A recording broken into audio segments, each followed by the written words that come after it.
नमस्कार दोस्तों, मैं हूं देवेश कुमार और आप देख रहे हैं गोला टॉपिक। जैसा कि आप सब लोगों को पता होगा कि हम टूर पर निकले हुए हैं और आज दिन में सुबह कानपुर थे। दिन में वहां पे चालकों से मिले, वार्तालाप करे।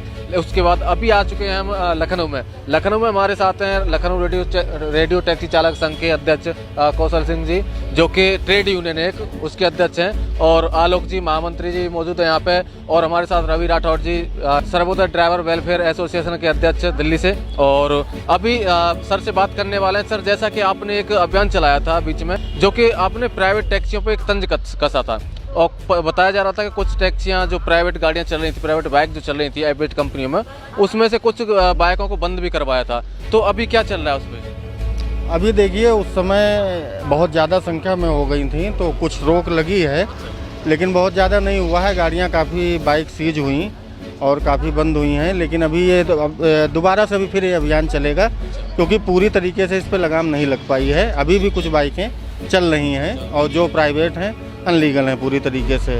तो इस पे आरटीओ के आपने ज्ञापन सौंपा होगा, ज्ञापन दिया होगा, मुलाकात करी होगी, तो आरटीओ साहब की तरफ से क्या जवाब आया? नहीं, आरटीओ साहब के पास कई बार हम लोग गए और जब बहुत उनके ऊपर प्रेशर डाला गया तब उन्होंने ये काम किया, कुछ गाड़ियों को सीज किया। तो कुछ कंपनियों का मुझे लग रहा है कुछ सांठ-गांठ है लखनऊ आरटीओ से, जो भी उनका लेन देन हो, इसीलिए इतनी बड़ी मात्रा में प्राइवेट गाड़ियाँ चल रही हैं। दिखाने के लिए उन्होंने कुछ एक्शन लिया है, आगे चालान भी कर रहे हैं। जब हम लोग जाते हैं तो बताते हैं नहीं, कार्रवाई बराबर होगी। अब एक बार इस पे फिर से, जैसे बड़े स्तर से पहले अभियान चलाया गया था, फिर दोबारा चलाया जाएगा। जैसा कि मान लो दिल्ली में आजकल देखने को मिल रहा होगा, हमारे वीडियो के माध्यम से भी आप तक खबर पहुंची हो, तो कि दिल्ली के जो टैक्सी चालक हैं वो एक नया अभियान शुरू कर रहे हैं। जैसे कि दिल्ली में एमसीडी चुनाव आ रहे हैं, 4 दिसंबर को एमसीडी मतदान है दिल्ली के अंदर।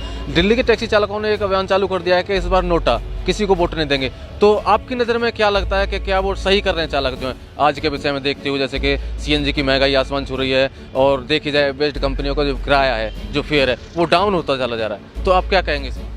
देखिए, किराया बेस कंपनियों का डाउन होता चला जा रहा है, सीएनजी महंगी होती चली जा रही है। समस्या दिल्ली लखनऊ में एक जैसी है। रह गई राजनीति की बात, नोटा वाली बात, तो कुल मिला के मैं उसके पक्ष में नहीं हूँ। नोटा किसी चीज़ का विकल्प नहीं है।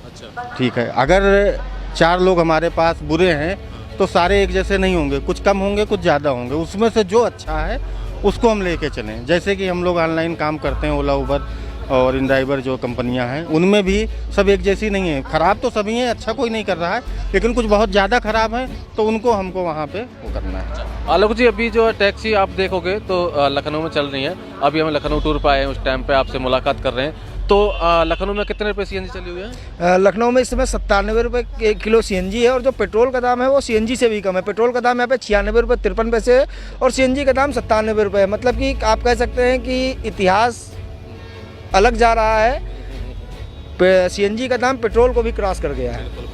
तो अभी यहाँ पे बेस्ड कंपनियों में जो गाड़ियाँ चलती हैं, सेडन या हो गई या मिनी हो गई, तो उनमें कितने रुपये किलोमीटर मिलते हैं? ज़्यादा से ज़्यादा 6, 7 या 8 रुपये किलोमीटर? हाँ, लगभग 8 से 10 रुपये किलोमीटर किराया मिलता है। लेकिन अभी एक बहुत बड़ा घोटाला और इनका पकड़ में आया है, जैसा कि ये कैलकुलेशन में भी गड़बड़ कर रहे हैं। जब आपका आज डे एंड में माइनस कुछ है और सपोज दैट आपने कोई ओला मनी की राइड की या कैश राइड की, तो जो उसका कमीशन का कैलकुलेशन भी इनका गड़बड़ है, जो मैं आपको जिसका प्रूफ दूंगा। आप अपने वीडियो, अपने चैनल के माध्यम से आम जनता तक, आम चालकों तक ये बात हमारी पहुँचाएँ कि ये लोग अपनी कैलकुलेशन में भी गड़बड़ कर रहे हैं। 10-10, 12-12 रुपए की पर ट्रिप में कैलकुलेशन में गड़बड़ कर रहे हैं जी।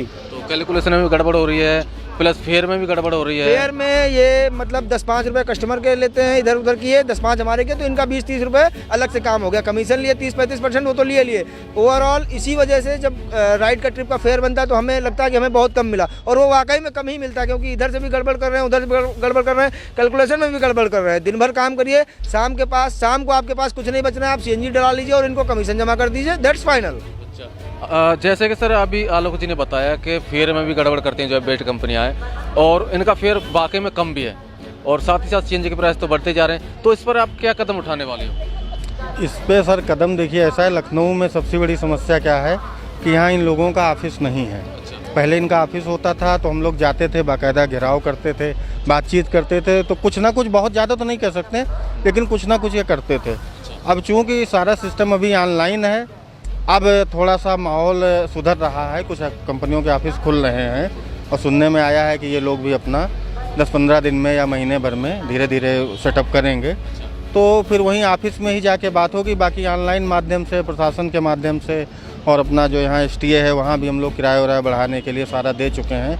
लेकिन अभी सरकारी काम है तो इन लोगों की मीटिंग वगैरह, मतलब आप मान के चलिए, मुझे लग रहा है पिछले करीब 1 साल से मीटिंग हो ही रही है। बस ये होता है अगले महीने होगी, फिर अगले महीने होगी, ऐसे ऐसे करके अभी 2022 भी ख़त्म होने जा रहा है। अब सुनने में आ रहा 28 को शायद है, अगर 28 को मीटिंग हो जाती है तो हो सकता है किराया बढ़ाने के लिए कुछ आए तो थोड़ा बहुत उसमें बढ़ेगा। राठौर साहब, जैसा कि आपने अभी देखा, सर ने कहा था, हमने एक सवाल पूछा था, दिल्ली के टैक्सी चालक जो है नोटा की मांग कर रहे हैं, तो क्या आप सर की बात से सहमत हैं? देखिए, सबके अपनी अपनी राय है, अपनी अपनी निजी राय। नोटा, वैसे कौशल जी ने सही कहा कि नोटा दबाना कोई विकल्प नहीं है। कोई अच्छा व्यक्ति है, जो अच्छा कार्य करे, क्योंकि ऐसा नहीं है कि पांचों उंगलियां कभी बराबर नहीं होती हैं। ठीक है, नोटा दबाने से वोट का महत्व भी खत्म हो रहा है। ठीक है, बाकी सबकी अपनी अपनी राय है, चालकों की मर्जी है, उसमें कोई किसी की बंदिश नहीं है, कोई नोटा दबाए कोई किसी को दे। पर हमारी नज़र में ये है कि जो आपको अच्छा लगे आप उसको वोट दीजिए, जो आपके कार्य करे उसको वोट दीजिए। धन्यवाद। अभी कानपुर में थे, अभी आ गए हम लोग लखनऊ, और कौशल जी से मुलाकात हुई है और कल देखते हैं। अच्छा लगा सर मिलकर आपसे। दोस्तों, अगर वीडियो अच्छा लगा तो शेयर कीजिएगा और लाइक कीजिएगा दबा के। अगर आप लोगों ने हमारा यूट्यूब चैनल अभी सब्सक्राइब नहीं किया तो सब्सक्राइब करके बेल आइकन जरूर दबा दीजिएगा। अभी कौशल जी से बात हुई हमारी, इसके बाद अभी करते हैं, कुछ टैक्सी चालक भाइयों से भी मिलेंगे। उसके बाद हमारी नई वीडियो आएगी, उसको भी आपके पास पहुँचाने के लिए आपको बेल आइकन दबाना जरूरी है। जय हिंद, जय भारत।